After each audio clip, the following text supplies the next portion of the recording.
कुतिया भी मरती है तो दिल्ली के नेताओं का शोक संदेश जाता है, लेकिन 600 किसानों का प्रस्ताव जो आजकल इशू है किसानों वाला, उससे तो बोलूंगा तो कंट्रोवर्सी हो जाएगी। ये अखबार वाले ऐसा कर देते हैं कि मैं 2 हफ्ते तक ये इंतजार करता हूं कि दिल्ली से कोई टेलीफोन और हालांकि गवर्नर को हटाया नहीं जा सकता, फिर भी जो मेरे शुभचिंतक हैं वो इस तलाश में रहते हैं कि ये कुछ बोले और ये हटे। इस पे लिख देते हैं फेसबुक पे कि गवर्नर साहब जब इतना आप महसूस कर रहे हो तो आप इस्तीफा क्यों नहीं देते। मैं कहा भाई आपके पिताजी ने बनाया था मुझे जिसने बनाया था, ना तो मैं वोट से बना, मुझे बनाया था दिल्ली में 2-3 बड़े लोग हैं उन्होंने, और मैं उनकी इच्छा के विरुद्ध बोल रहा हूं, तो ये तो मैं जान के बोल ही रहा हूं कि उनको दिक्कत होगी। वो जिस दिन मुझे कह देंगे कि हमें दिक्कतें छोड़ दो, मैं 1 भी मिनट नहीं लगाऊंगा। और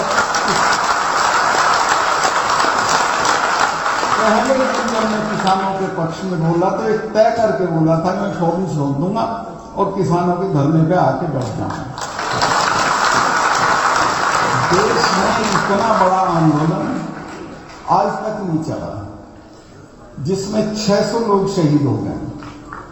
कुतिया भी मरती है तो दिल्ली के नेताओं का शोक संदेश जाता है, लेकिन 600 किसानों का प्रस्ताव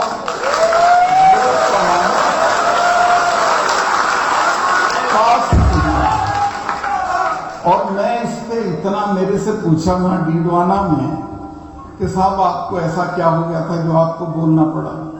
मैं कहा मैं इस बात से बहुत आहत हूं कि 600 लोग, अभी कहीं एक्सीडेंट हुआ, आग लगी कल उसमें महाराष्ट्र में 5-7 लोग मरे उसमें, लेकिन दिल्ली से प्रस्ताव आ गया उनके पक्ष में। हमारे 600 लोग मरे, उस पर कोई नहीं बोला।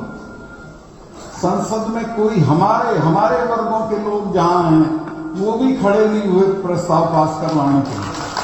तो ये कोई अच्छी स्थिति नहीं है और इसमें मैं काफी आहत था, गुस्से में था। मैं तो प्रधानमंत्री जी से मिलने गया तो मैंने उनको कहा कि आप गलतफहमी में हैं, ना तो इन सिखों को हराया जा सकता है। इनके गुरु के 4 बच्चे उसकी मौजूदगी में खत्म हो गए थे, लेकिन उसने सरेंडर नहीं किया था, और ना ही जाटों को हराया जा सकता है।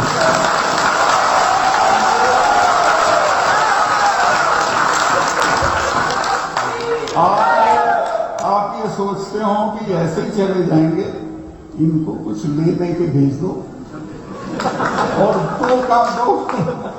2 काम मत करना।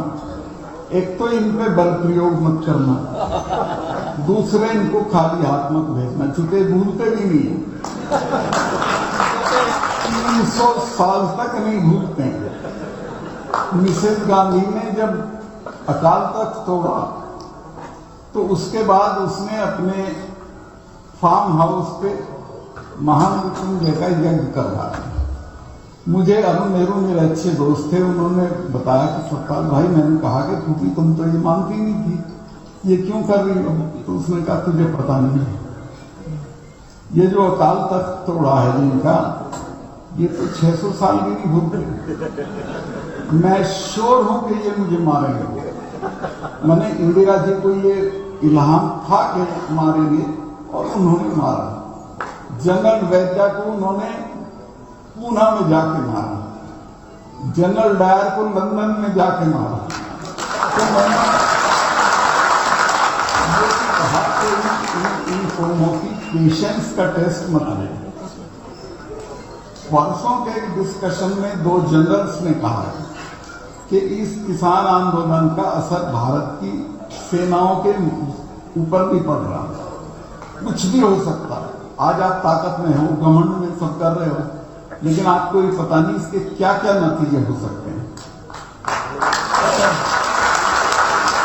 कारगिल होता है, तो इन्हीं किसानों के 20-20 साल के लड़कों को उस पर चढ़ा देते हो पहाड़ी पे। कारगिल में मैं ये मानता हूं कि सरकार की असफलता थी कि कारगिल में वो लोग घुसे, और उसका दाम हिंदुस्तान के किसानों के बच्चों ने चुकाया। 20 साल के बच्चे, दुनिया में कोई ऐसी लड़ाई नहीं हुई कि दुश्मन ऊपर बैठा और आप नीचे से रेंगते हुए जा रहे हैं, गोली खा के चिड़िया की तरह मार रहे हैं। तो ये जो है, ये अन्याय हमारे साथ होता है, लेकिन इसमें किसी ना किसी दिन लोग रिएक्ट कर जाते हैं। मैं नहीं चाहता कि कोई ऐसा दिन आए जब ये किसान लोग रिएक्ट कर। अभी तो किसानों ने एक कंकड़ भी नहीं मारी है किसी को। वो जो कहते हैं कि लाल किले वाली घटना, उसका किसान आंदोलन से कोई ताल्लुक नहीं।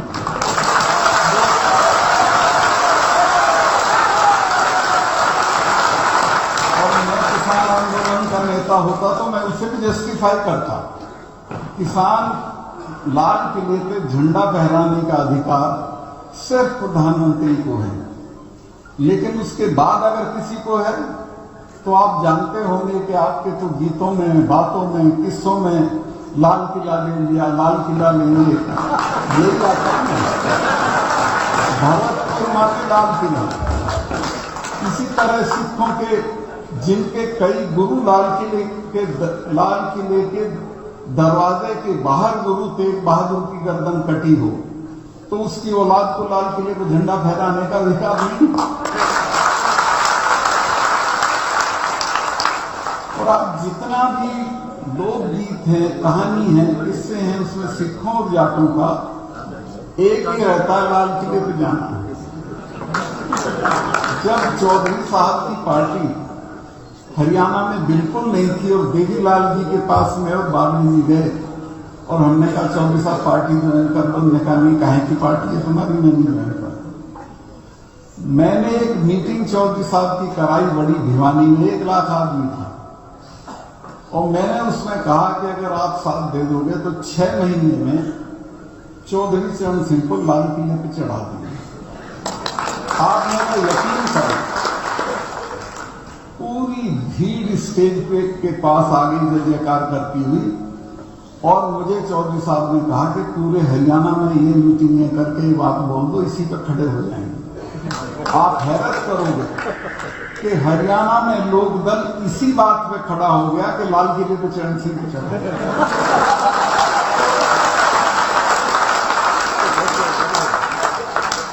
हमारा तो वो सपना रहा शुरू से और हमारे इमेजिनेशन का हिस्सा रहा, हमारे इतिहास का हिस्सा रहा, इसी तरह सिखों के इतिहास का हिस्सा रहा।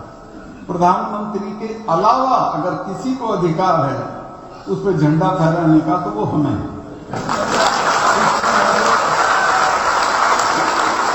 कोई शर्मिंदगी का एहसास नहीं होता अगर हमारा कोई लड़का लाल किले पे झंडा फहराया है।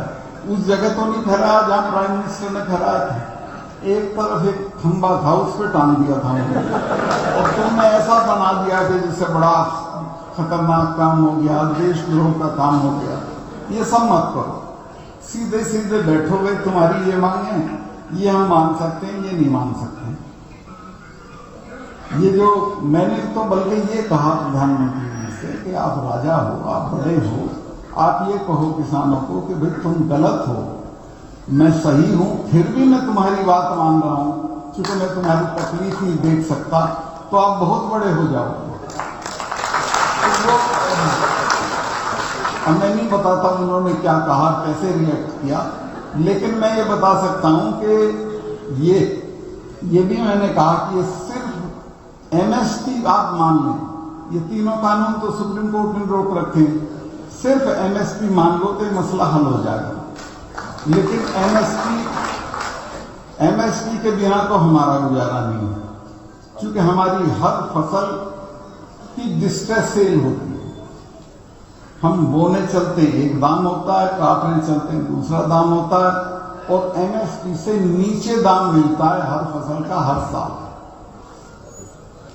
उसके बिना तो किसान नहीं मानेंगे, उसको ये देना नहीं चाहते। उसका कारण मैं आपको बताना नहीं चाहता, आप जानते होंगे। इसमें किसी का नुकसान होता है एमएसपी लागू हो जाने से। जिन्हें एमएसपी से किसानों की जो डिस्ट्रेस सेल है वो चाहिए और किसानों को कम दाम पे उनका माल खरीद के फिर बड़े दाम पे बेचने के लिए जो बैठ गए बाजार में। एक अडानी का तो 500 एकड़ में गोदाम बन गया उसमें पानीपत में, जब तक पार्लियामेंट में कानून भी पास नहीं हुआ। तो आप ये बताओ उसको क्या फायदा होगा अगर एमएसपी हट गई। पर मैं आपको लिख के दे रहा हूं कि सरकार और नौ सरकार एमएसपी रहेगी, एमएसपी कानून बनेगी और एमएसपी को कानूनी जमा करना है। आज ये स्थिति है कि हरियाणा के किसी गांव में चीफ मिनिस्टर हेलीकॉप्टर भी उतार सकता, पश्चिमी यूपी के किसी गांव में हमारा मिनिस्टर नहीं जा सकता, रिश्तेदारी में भी नहीं जा सकता, जमीन में भी नहीं जा सकता। तो मुझे बताओ कि फिर दिल्ली में राज करने का आपका क्या फायदा है? जीत करके बैठ गए आप। अरे यार बैठाओ, सामने बात करो, आपकी कोई बेइज्जती नहीं है। आपके किसान हैं, इतने बुरे हाल में रहते हैं, इतने बुरे हाल में खेती करते हैं, उनकी छोटी सी बात मान लो, क्या बिगड़ जाएगा आपका? और माननी पड़ेगी, ऐसा नहीं कि आपका काम चल जाए।